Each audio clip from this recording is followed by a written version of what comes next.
Richest country on earth. Any guesses? If you Google it, you get Luxembourg. Okay, Luxembourg, that's a bit unexpected, but that's not the only answer you get. Different sources give you very diverse names: Monaco, Switzerland, Liechtenstein, Qatar, and of course China and US as well. So, what's going on here? As it turns out, ranking countries based on their wealth is a lot trickier than it appears. There are many factors involved, there are various metrics used, and that's why different sources give wildly different answers. But if the metric is strictly set to the richest in terms of just natural wealth, then there's a clear winner here. The Democratic Republic of Congo, or DRC for short, is by far the richest country in the world in terms of natural resources, with an estimated $24 trillion worth of natural wealth lying underneath it. That figure is significantly larger than the GDP of even the United States, which is the largest economy in the world. Congo has been described as a freak of nature. Nowhere on earth can you find such disproportionate concentration of natural wealth. It has some of the largest reserves of the most important minerals in the world, the minerals that make the world work, and I can bet that you have something in your pocket or in your hand that was mined in Congo. So, if it's so rich, it must be a great place to live in, right? Well, no, it's actually quite terrible.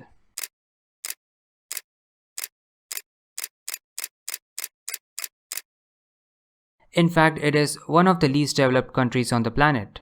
About 70% of the population lives in extreme poverty with little access to clean water, medical facilities, and food. The average citizen here earns less than $500 per year. There is widespread violence, disease, and political instability. So, what's happening here? What kind of paradox is this? How can a country be so rich yet so poor? And what even makes this country so rich? And why is it so important to the world? This is a piece of coltan. It's the ore from which the metal tantalum is extracted. Now, you might have never paid attention to tantalum while looking at the periodic table. It is right here, atomic number 73, but it is a critical part in almost every electronic device. It's highly resistant to corrosion and can store a lot of charge, so it's used to make capacitors inside a cell phone.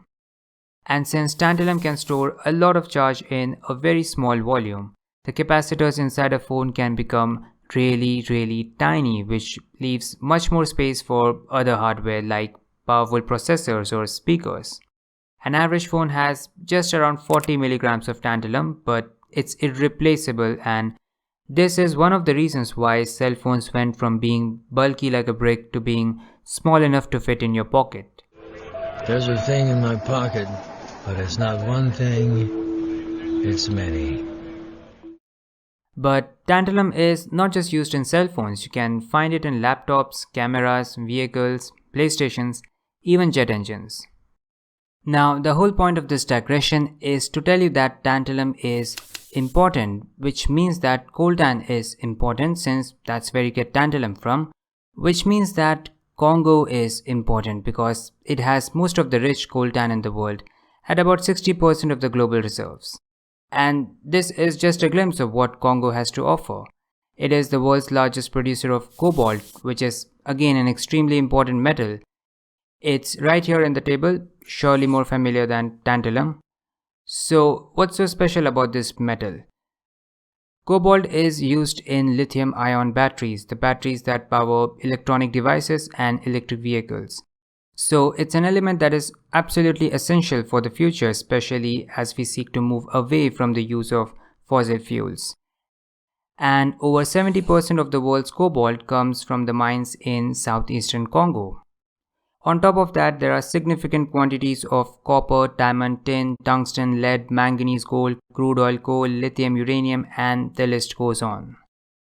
But Congo's riches are not just about minerals. It's a massive country, second largest in Africa and 11th largest in the world, with an area of 2.3 million square kilometers, almost enough to fit 10 United Kingdoms inside. And a big chunk of that land is highly suitable for agriculture with the potential to feed around 2 billion people, And potential is the key word there because right now Congo is not even able to feed its own 95 million citizens. It is one of the hungriest countries on the planet and starvation is rampant. The list of resources is endless, but there is one more crucial thing that's found here which I think is quite underrated. Water. Yes, good old H2O. DRC alone has over half of Africa's entire water reserves. The second largest river in the world flows right through its heart. It could fulfill the electricity needs of entire African continent, but even with limitless water resources, can you guess how much percentage of the population has access to electricity? 19%. Just 19% of the people in DRC can light a bulb at their homes, and just half of the population can access safe drinking water. So, now that we can truly understand the scale of wealth that this nation has got, the big question still remains unanswered. Why did Congo not benefit from its wealth? What exactly went wrong? To sum it up in a sentence, a long bloody history of colonialism, corrupt dictators, and exploitation by corporations. Let's go back to 1885. The King of Belgium, Leopold II, buys Congo with the promise of civilizing and improving the lives of the locals. You know where this is going. And yes, you heard that right, he literally bought the country. It wasn't a colony, it was his personal property where he could do whatever he wanted. This was now called the Congo Free State. In the next 2 decades that followed, the atrocities committed and the human suffering caused under this man cannot be put into words. About 10 million Congolese people died due to torture, execution, and disease. And the main reason behind this horror was rubber. This was a point in time where cycling became really popular and cars were getting affordable, so there was a global demand for rubber because, tires of vehicles are made of rubber. By 1888, John B. Dunlop of Ireland had invented the first practical pneumatic tire, making the bicycle more comfortable and efficient. Little wonder then that the magic of the bicycle captured the fancy of mankind. Guess where you could find a lot of rubber? Yes, Congo. Sad noises. Leopold wanted to make the most of Congo's rubber potential. The population was brutally forced into producing as much rubber as possible. Villages were given fixed quotas to gather rubber, and those who failed to meet the targets would risk getting their hands chopped. Workers were even executed for harvesting less rubber than they were supposed to.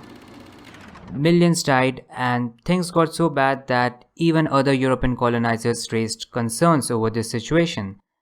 Yes, imagine other colonizers criticizing exploitation. It got that bad. The term crimes against humanity was first used in the context of describing atrocities in the Congo Free State. So, in 1908, under international pressure, Leopold had to concede this private property to Belgium, and this land now became Belgian Congo. Meanwhile, millions of people around the world were having a joyful ride over the very tires that caused enormous suffering. But Congo's hidden impact on the world had just begun, and you can sometimes find it in places where you least expect it to be. Like, look at this footage, the atomic bombings of Hiroshima and Nagasaki. Now, in what way could Congo have anything to do with this tragedy? Well, the uranium inside these atomic bombs actually came from a mine in southeastern Congo.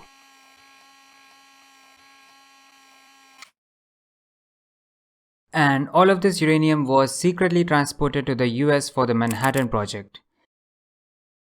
The devastation of Hiroshima and Nagasaki actually began here in Congo. But in 1960, Congo finally got its independence from Belgium, but like most other African nations, it couldn't become free from the clutches of misery.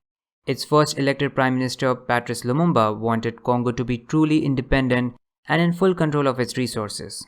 But do you think the global superpowers would allow that? Would they let an African country with tons of raw materials rule by itself? Obviously no. The US was uncomfortable in letting Lumumba rule because they suspected him to be a pro-communist, and the US definitely didn't want the Soviets to get a sniff of Congo's resources. Also, Lumumba was furiously vocal about the atrocities committed by the Belgians in Congo, so the Belgians also hated him.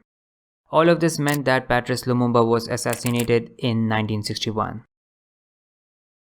Lumumba's assassination is regarded by some as the most important assassination of the 20th century, and the way he was assassinated was also so gruesome. I'm not going to go into that, but it was heart-wrenching.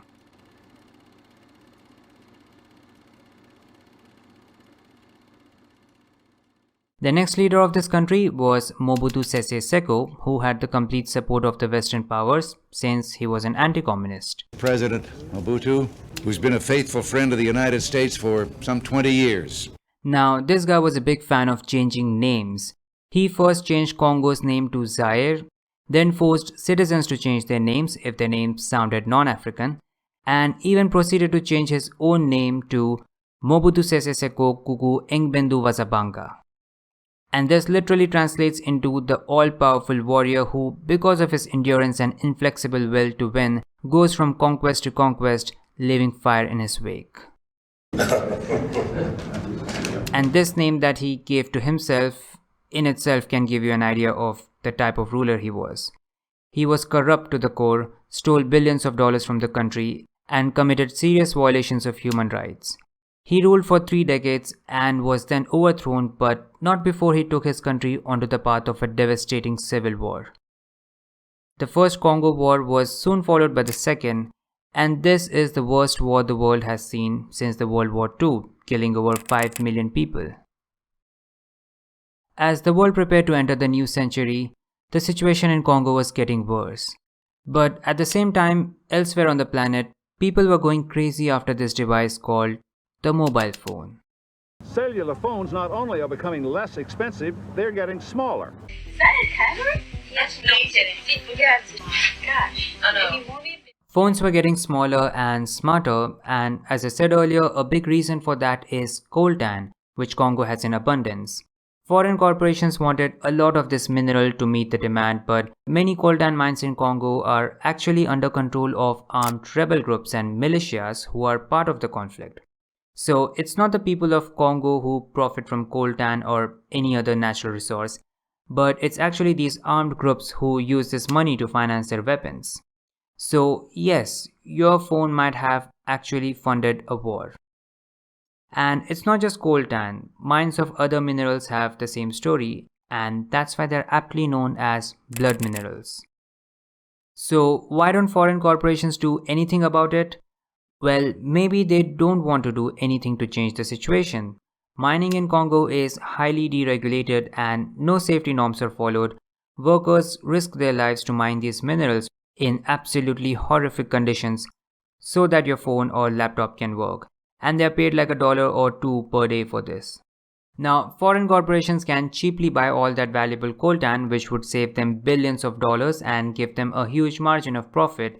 But this comes at the cost of exploitation of mine workers. So, well, can things ever change in the Democratic Republic of Congo? Can its wealth ever benefit its own people? Could Congo become the Saudi Arabia of the electric vehicle age, or could it be the main driving force behind the fourth industrial revolution? All that is highly unlikely. For foreign nations and corporations, keeping Congo poor, weak and unstable serves their best interests so that they can cheaply access those precious minerals which run our technology. So even if a leader emerges in Congo who wants to better the life of his own people, he probably wouldn't last long. He wouldn't be allowed to do so. Maybe the people of Congo would have been much better if the country wasn't so resource rich. Because Congo's wealth has turned out to be its biggest curse. And this is the painful truth of potentially the richest country on earth, the country that literally makes the world work, but very few of us realize that.